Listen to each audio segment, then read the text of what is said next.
దేవుని వాక్యాన్ని చదువుకుందాం. మొదటి సమూయేలు 26వ అధ్యాయము 24వ వచనము 25వ వచనము 2 వచనాలు చదువుకుందాం. చిత్తగించుము, ఈ దినమున నీ ప్రాణము నా దృష్టికి ఘనమైనందున యెహోవా నా ప్రాణమును తన దృష్టికి ఘనముగా ఎంచి బాధలన్నిటిలో నుండి నన్ను రక్షించునుగాక అని చెప్పాను. అందుకు సౌలు, దావీదు నాయనా, నీవు ఆశీర్వాదం పొందుదువు గాక, నీవు ఘనకార్యములను పూనుకొని విజయము నొందుదువు గాక అని దావీదుతో అనెను. అప్పుడు దావీదు తన మార్గమున వెళ్ళిపోయెను, సౌలును తన స్థలమునకు తిరిగి వచ్చెను. దేవునికి స్తోత్రం, హల్లెలూయా. మరి ఇక్కడ మనము చూస్తున్నప్పుడు దావీదు కనబడుతున్నాడు, సౌలు కనబడుతున్నాడు. మరి సౌలు ఎలాంటి ఆలోచన కలిగి ఉన్నాడు, మరి దావీదు ఎలాంటి ఆలోచన కలిగి ఉన్నాడు, ఈ వాక్యము చదివితే మనకు అర్థమవుతూ ఉంది. కాబట్టి దావీదు తెగించి గొలియాతును చంపి సౌలు యొక్క రాజ్యాన్ని తనకు అప్పగించి ఇశ్రాయేలు ఫిలిస్తీన్ల చేతిలో పడకుండా కాపాడి అంత చేస్తే కానీ దావీదును చంపాలని సౌలు దావీదును తరుముతా ఉన్నాడు. మరి ఇక్కడ మనం చూస్తున్నప్పుడు దావీదుకు సౌలు దొరికాడు కాబట్టి అక్కడ తన వారు అతనికి సలహా ఇచ్చారు, నీ శత్రువు దొరికాడు కదా, ఇదే సమయం అతన్ని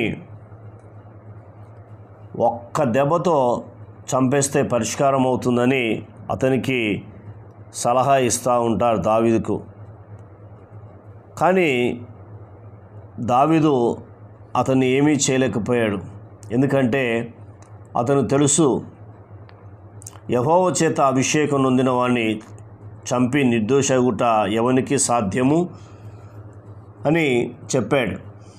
కాబట్టి అతన్ని చంపలేదు.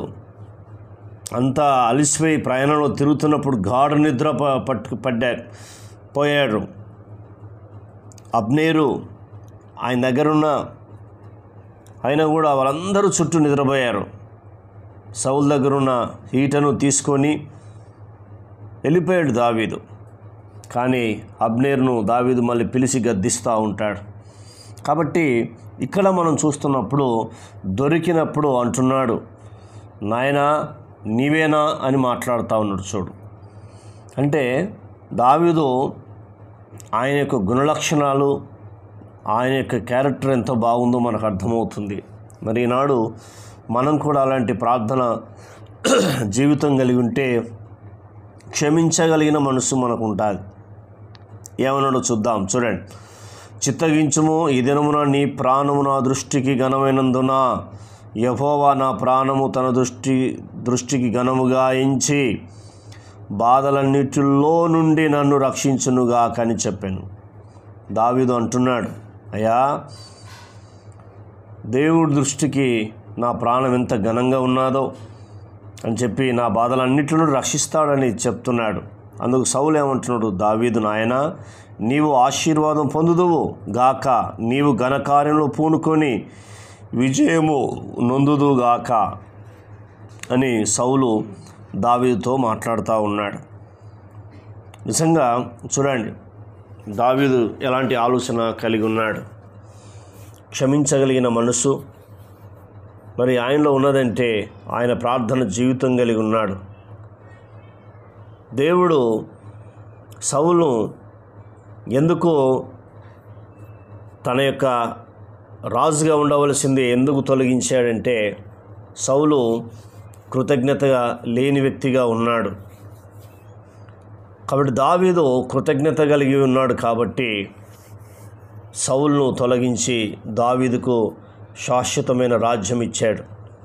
దావీదు తర్వాత తన పిల్లలకే అది దేవుడు అనుగ్రహించాడు.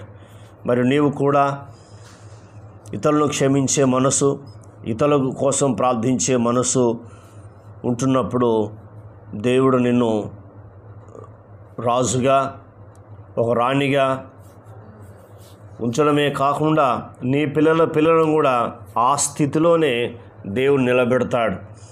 ఎందుకో తెలుసా? దేవుడు వాగ్దానం చేశాడు దావీదు గారితో, శాశ్వతమైన ప్రేమతో నిన్ను ప్రేమిస్తాను, విడువక నా కృప నీకు చూపిస్తానయ్యా దావీదు అని దేవుడు వాగ్దానం చేశాడు. కాబట్టి దావీదుకున్న మంచి గుణలక్షణం ఏంటంటే ఆయన క్షమించగలిగిన మనసు ఆయనలో ఉంది. కాబట్టి శత్రువు దొరికిన కూడా వదిలిపెట్టాడు. ఎందుకో తెలుసా? దేవుని చేత అభిషేకించిన వ్యక్తిని ముట్టకూడదు. దేవుడే చూసుకుంటాడు, దేవుడే న్యాయం చేస్తాడు. నన్ను ఎంత బాధించినా, ఎంత హింసించినా పర్వాలేదు, దేవునికి అప్పగిస్తానని ఆయన అప్పగించాడు, ప్రార్థన చేశాడు. కానీ చివరికి వస్తే ఏమైందో మనకు తెలుసు. కానీ ఇప్పుడు చూసావా, తరుముతున్న వ్యక్తే ఈ మాటలు మాట్లాడుతూ ఉన్నాడు. మరి నీవు కూడా నువ్వు ఇలా ఉంటే నీ బాధలన్నిటిలో నుండి దేవుడు నిన్ను రక్షిస్తాడు. నీవు ఘనకార్యములు పూనుకుంటావు, నీవు ఎక్కడికి వెళ్ళినా విజయం కలుగుతుంది. అలాగే నీవు ఆశీర్వించబడతావు, నీ కుటుంబం ఆశీర్వించబడుతుంది, నీ పిల్లలు ఆశీర్వించబడతారు, నీ ద్వారా అనేకులు ఆశీర్వించబడతారు. మరి దావీదులాగా మరి మనం తీర్మానం చేసుకుందాం, అలాంటి ఆలోచన కలిగి ఉందాం. కన్న తండ్రి, నీకు వందనాలు. విన్న మాటలు దుష్టుడు ఎత్తుకపోకుండా సహాయం చేయండి. ఈ మాటలు మా హృదయంలో మీరు భద్రపరచవలసిందిగా అడుగుచున్నాం తండ్రి, నీకు వందనాలు. దావీదు లాంటి మనసు మా అందరికీ మీరు అనుగ్రహించండి ప్రభా. మీకు స్తోత్రాలు చెల్లిస్తున్నాం. అతను బాధలన్నిటి నుండి నీవు రక్షించిన దేవుడు, నీకు స్తోత్రాలు అయ్యా.